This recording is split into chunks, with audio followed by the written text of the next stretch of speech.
Hello guys, जय हिंद। कैसे हैं आप सभी लोग? उम्मीद करता हूँ सभी बहुत ही बढ़िया होंगे। सो गाइस, आपको पता है कि हर साल मॉडर्न इंडियन हिस्ट्री की किताब से एटलीस्ट 10 से 15 क्वेश्चन तो मिनिमम पूछे जाते हैं, और ये भी मैं बहुत ही कम बोल रहा हूँ, मिनिमम। राइट। तो मॉडर्न इंडियन हिस्ट्री का और पॉलिटी का वेटेज जो है वो काफी ज्यादा है आपके सिविल सर्विसेज एग्जामिनेशन के अंदर, चाहे आप यूपीएससी की तैयारी कर रहे हो या डिफरेंट पीएससी की तैयारी कर रहे हो।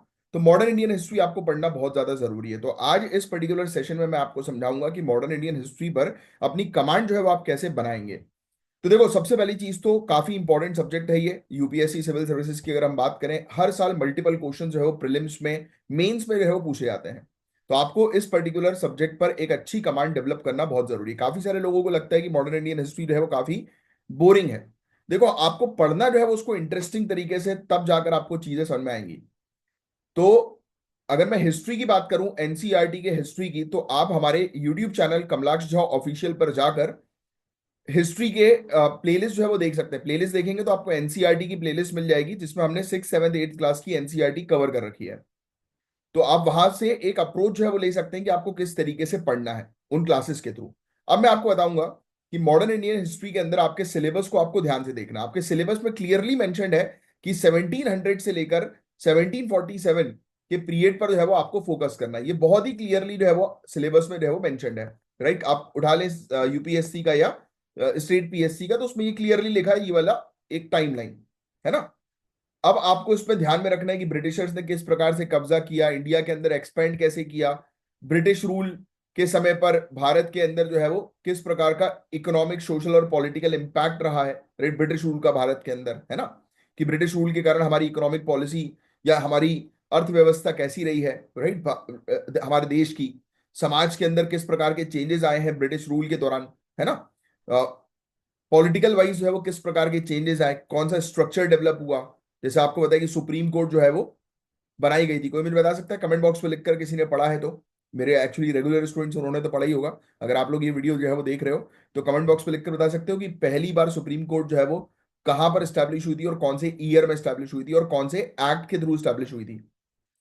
तो अब देखो, फ्रीडम स्ट्रगल के बारे में आपको पढ़ना है। रिवोल्ट ऑफ 1857 हो गया, है ना, उससे लेकर और कहा। वैसे तो बैटल ऑफ प्लासी से जो है वो आपको जो है वो कवर अप करना है। रिवोल्ट ऑफ 1857 तो बात का है, ये फ्रीडम स्ट्रगल की कैटेगरी में आ जाता है, बट बैटल ऑफ प्लासी से पूरी चीजें जो है वो कवर अप करनी है इस कॉन्टेक्स्ट में।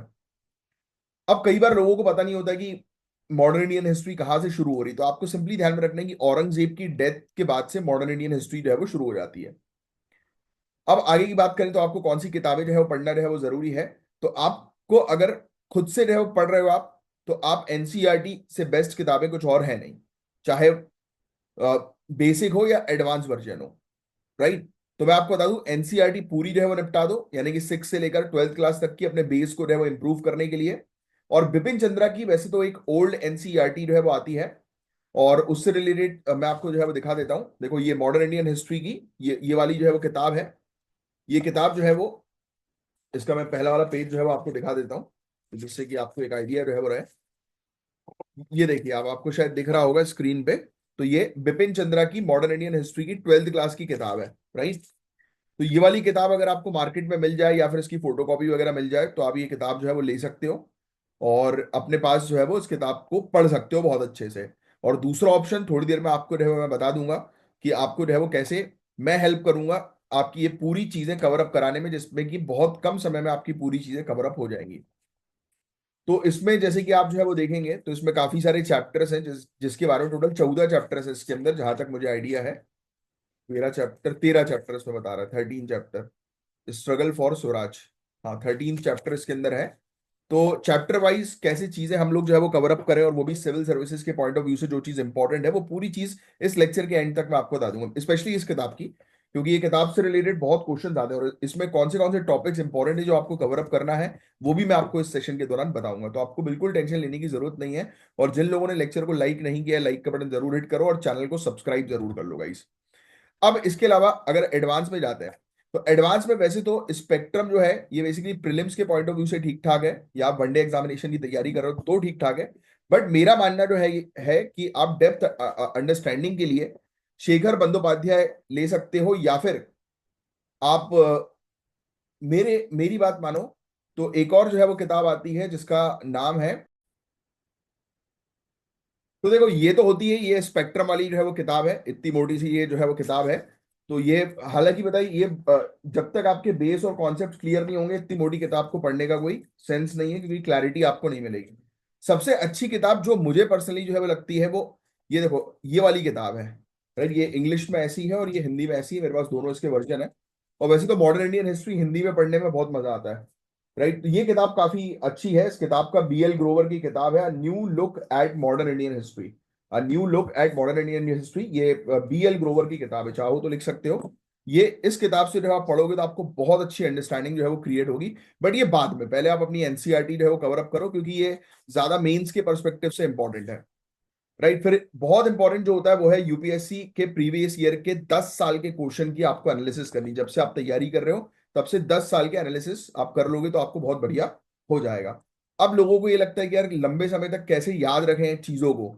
तो देखो गाइस, इसके लिए मेरे पास एक बहुत अच्छा सोल्यूशन अभी अभी आया है, जो मैं आप सभी लोग को प्रमोट जो है वो करना चाहता हूँ। वो मैं आपको दिखा देता हूँ। वो ये है कि हमारे पास जो है वो गाइस ओमेगा 3 और ओमेगा 9, ये बहुत ही बेहतरीन चीज है, और ये हर एक स्टूडेंट को जो है वो लेना चाहिए अपनी डाइट में। राइट, तो ओमेगा 3 और ओमेगा 9 के बेनिफिट आप खुद गूगल पे सर्च करके जो है वो देख सकते हो कि कितने बेस्ट होते हैं ये आपकी ब्रेन की मेमोरी को जो है वो इंक्रीज करेंगे, आपको फोकस रखेंगे, आप घंटों तक जो है वो बिना कंसंट्रेशन हिले पढ़ सकते हो। तो ये इसको एक बार जरूर ट्राई करना। ये मार्केट में तो बहुत सारे प्रोडक्ट्स इसके अवेलेबल हैं, उसकी क्वालिटी कैसी है मुझे जो है वो नहीं पता। बट मेरे द्वारा टेस्ट किया हुआ एक प्रोडक्ट है, काफी अच्छा, जिसकी 60 कैप्सूल्स और वो अमेरिका से इंपोर्ट होता है। राइट, तो आपको अभी इनिशियली 2 कैप्सूल्स रोज अगर आप लेंगे तो आप खुद देखेंगे 15 दिन के अंदर आपकी मेमोरी जो है वो शार्प होने लगेगी, फोकस आपका बढ़ जाएगा।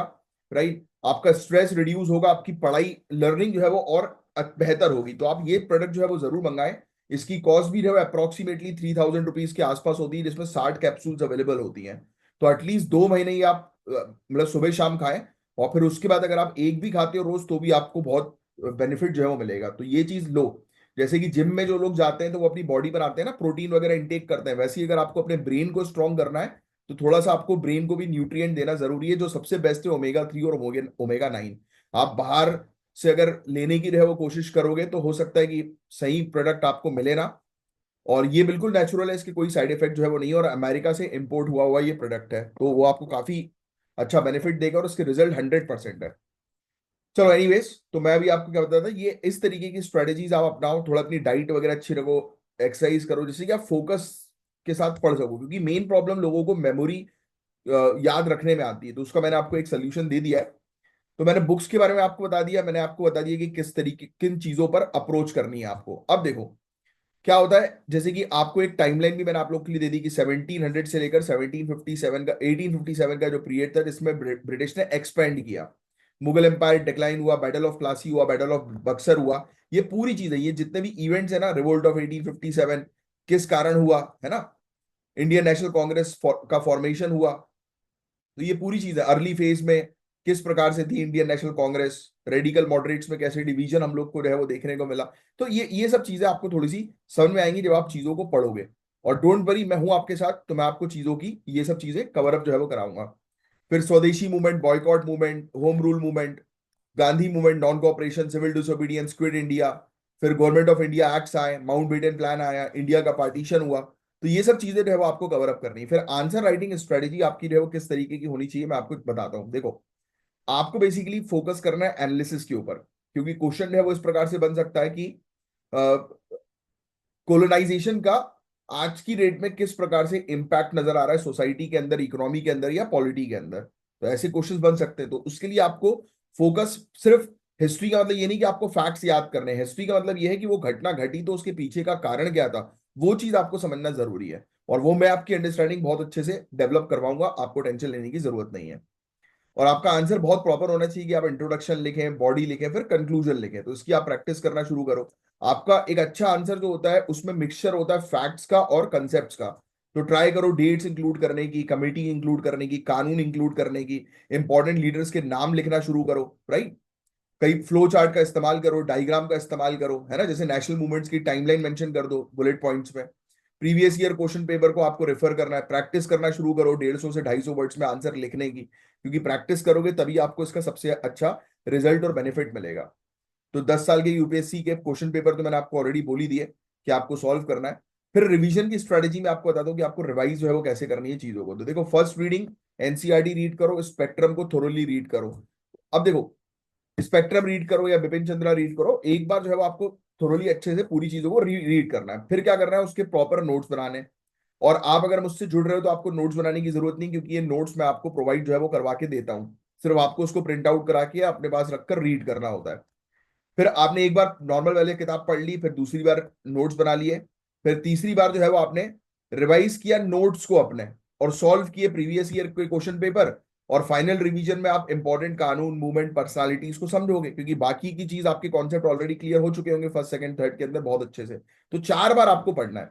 ये हमेशा एक स्ट्रेटेजी होती है, अगर आपको एग्जाम में सिलेक्शन चाहिए तो आपके हर एक सब्जेक्ट का एटलीस्ट 4 बार रिवीजन होना जरूरी है।